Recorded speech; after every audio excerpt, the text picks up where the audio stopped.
Hello and welcome to this week's episode of John's Garage. This week we have an original Series 2 Lotus Elise 111R in yellow for us to drive. Now this car is incredibly rare. It was originally sold new in Linder's Toyota and Lotus dealership in Dublin back in 2006. Now, Linder's were the official importer for Lotus cars from 2006 to 2008. Unfortunately, the Great Recession here in Ireland wiped them out. I don't believe they're still in existence, but if they are, let me know in the comments. It would be great to hear. I don't want to be saying they're not there when they are. Other than that, let's have a little look around this really special car. Let's jump into it.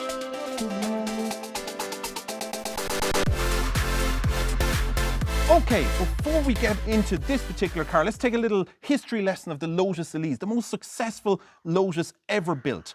So Series 1 production began in 1996 and lasted till 2000. Unfortunately, it had to end earlier than expected because of EU crash regulations. Now this put Lotus in a bit of a bind and they needed a partner. So they had sold 10,000 units of the original Series 1 Elise, which made it the most successful Lotus at that point. But they needed a partner to be able to fund Series 2 development, and that partner was General Motors. So General Motors stepped in. They said they wanted their version of it, okay, which could be sold as an Opel and a Vauxhall and several other different brands around the world, okay. In fact, there was 15 different brands this was sold under, if I'm not mistaken. Lotus got the money to develop the Series 2 car. This particular one is a 111R. It's also known as the federalized Lotus, okay. This one was federalized to be sold in the United States, and it was until the Evora came along, in which case the Evora took over. Now, production ended of the Series 2 in 2021.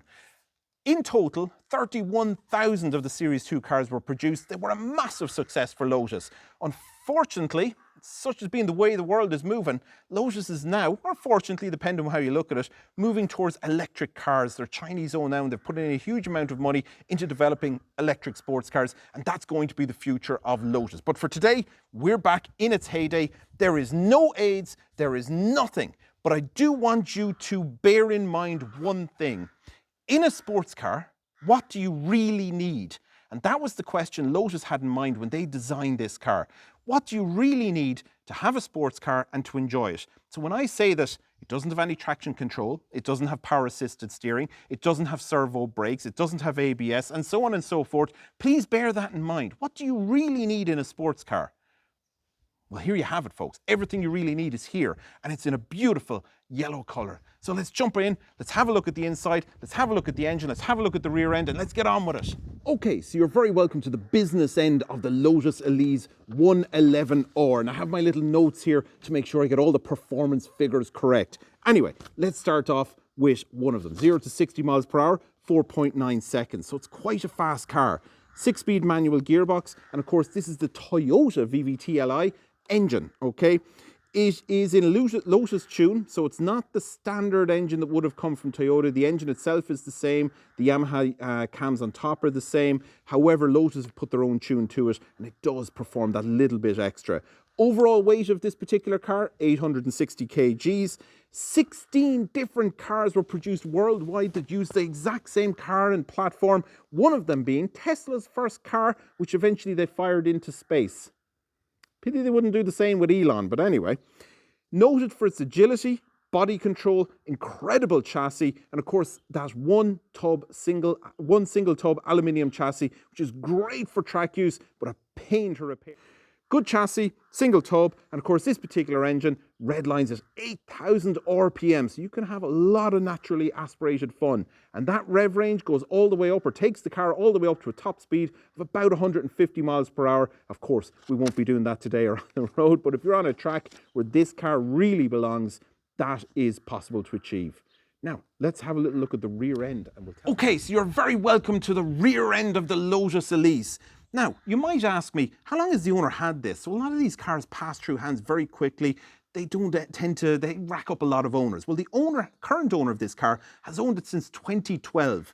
Now, in 2012, they tell me they bought it as a bit of a running project, okay? It needed a little bit of fettling and they got stuck into that. So you might ask what was wrong.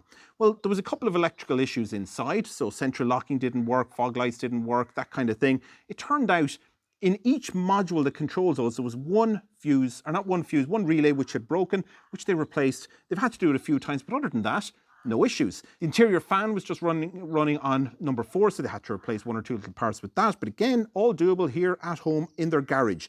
Next up, they tell me that if you're looking at buying one of these, be aware that the clamshell bonnet cover is incredibly expensive. Okay, so just be careful with that. They're hard to get, very expensive, as well as this one-piece fiberglass unit is all fitted at the rear end. So again, very expensive. Other issues which they have had, which have been limited, they had to replace the under trays. They were missing when they got the car. And one last one, they had to replace the rear lights. So not entirely sure exactly what happened, but they are a known weak spot. And you can see in this replacement unit, they're all cracked and crazed here in the center. Very difficult to get, very expensive. You will pay through the nose for them. I don't believe there are aftermarket ones available on the market. So be aware if you're looking at these and these are missing any of these parts or they're damaged, they are incredibly expensive and no longer made to the best of our knowledge, okay? So, okay, another interesting point to note here at the rear of the car is the Venturi tunnels which suck the car down onto the ground. Of course, as I said, when this owner bought this car, the under trays were missing. So there was a lot of rattles. It wasn't quite sucking down. It wasn't quite handling exactly as it should have. But now that they have all the panels fitted, they've completely gone through everything that was missing and replaced it. This works exactly as intended. And of course, your centrally mounted twin exhaust producing a beautiful sound note. One other interesting thing to note about this particular car is it's completely standard. So there isn't an upgraded exhaust. The engine hasn't been tuned or fettled with. The suspension is at the correct ride height and it drives beautifully because of that. So let's jump in and have a look at the interior. So folks, you're very welcome to the interior of the Lotus Elise Series 2 11R. So what exactly did you get for your money? Well, remember what I said at the start of the video. You get what you need, okay? That means we have a steering wheel, very nice steering wheel. In fact, very nice, and it's a pop off. I'm not going to pop it off right now. You get 2 dials, you get a rev counter, you get a speedometer, and a couple of warning lights, and that's it. You have your switchgear here from an Opel Corsa or Opel Astra from the mid-90s, a couple of air vents, no air conditioning fitted in this particular model, but of course that makes the car lighter. So for comfort and convenience and driver entertainment, what did you get? Well, you get a Sony radio. You get 4 speakers, one here, and 2 in the rear. Okay, in this particular model, it is a black edition. So this particular one would have came with a full leather interior, black inserts on the door, electric windows, sun visors. They're hidden up here, but they're there. Okay, and that's pretty much it. Oh, carpets. It got carpets and a little bit of sound deadening, and that was it. Now, bear in mind, in a standard 1.1R, not in a black edition, they were extras. You paid extra for those, which is insane. 6-speed manual gearbox lifted from a Toyota, along with the engine, of course, behind. Now, Toyota and Lotus have a long history together. It goes all the way back to the early 70s when the Lotus Elite was designed and Lotus wanted to be taken seriously as a more volume premium manufacturer. Other than that, you've lovely Alcantara finish to the dashboard, lots of vents around there, probably highly ineffective, but they're there anyway, optimistically. Switchgear over here for the headlamps, wipers and indicators and your on-off beams. Now, one interesting thing about this particular car, although this is an original Irish car, it has miles per hour dials fitted. Now, these are original and are from the factory.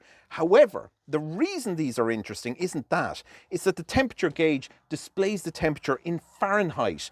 Now, the Series 2 111R Lotus Elise was also known as the Federal Elise. So this is the one that was designed to be sold in the United States. Now, the reason this becomes interesting when I come back to the dials is these are actually federal dials, okay? Because the temperature is displayed in Fahrenheit, it can't be changed to Celsius.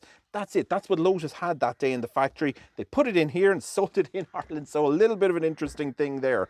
Other than that, what else do you have? Well, you have no space between you and the passenger, so you're going to have to get comfortable with them. You are going to touch their leg when you put on the seatbelt.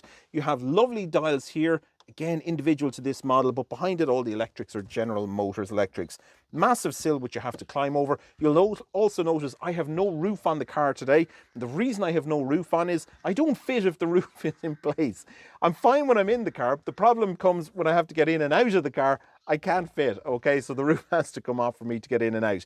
That's not a height issue, unfortunately for me. That's a weight issue. I just can't get in or out. I just couldn't swing myself in or out.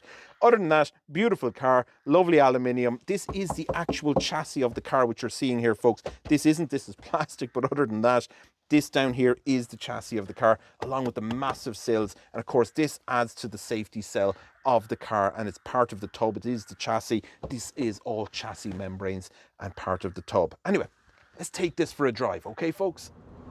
Right, folks, you're very welcome to the drive of the Lotus Elise 111R. So what's it like? Well, I'm on a country back road. It's a single lane carriage, and I just wanted to give you an impression of the ride comfort. There is none, okay? Well, maybe I'm being a bit harsh. It's not too bad. I'm not getting sharp jolts up my backside, up my back, or anything like that, but it's certainly a solid car. You can feel every bump. Now, as I said in the introduction, this has no power assistance on the steering.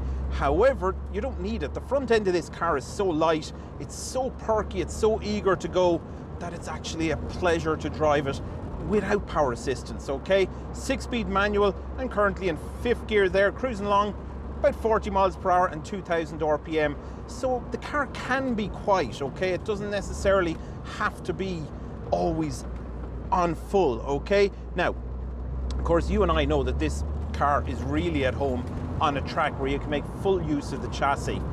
Now, in this instance, the owner has pointed out, having owned a Series 1 and a Series 2, they've pointed out an annoying difference between the two cars.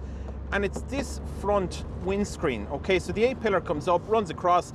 They reckon in the Series 2 car, it's ever so slightly lower than in a Series 1. However, the roll bar back here is at the same height as in the Series 1. Anyway, what impact does this small difference have? Well, the airflow comes up and hits you in the top of the head. It hits the roll bar and actually deflects it down your back. And I can attest that they are definitely telling the truth. Now, bear in mind, it is about the 10th of February. It is freezing cold, and I'm here in a shirt, and I could do this in the Opel Speedster, the Vauxhall VX220 Turbo, which I drove previously. That was filmed very late in November on a very crisp day, but it didn't have this same issue, okay? Now, this is a very minor issue. Other differences which I've noted between the two cars: access. The roof is off for the reason I can't fit in with the roof on. I could in the Vauxhall. Other things, the Vauxhall is slightly wider, it's slightly easier to get into. Now, it sounds like I'm running this car down. I'm absolutely not. I just want to point out a couple of things which are different between the two cars. After that, you're out on the road. It's got very direct steering. You know you're driving something that is fully alive, but it's loads of fun.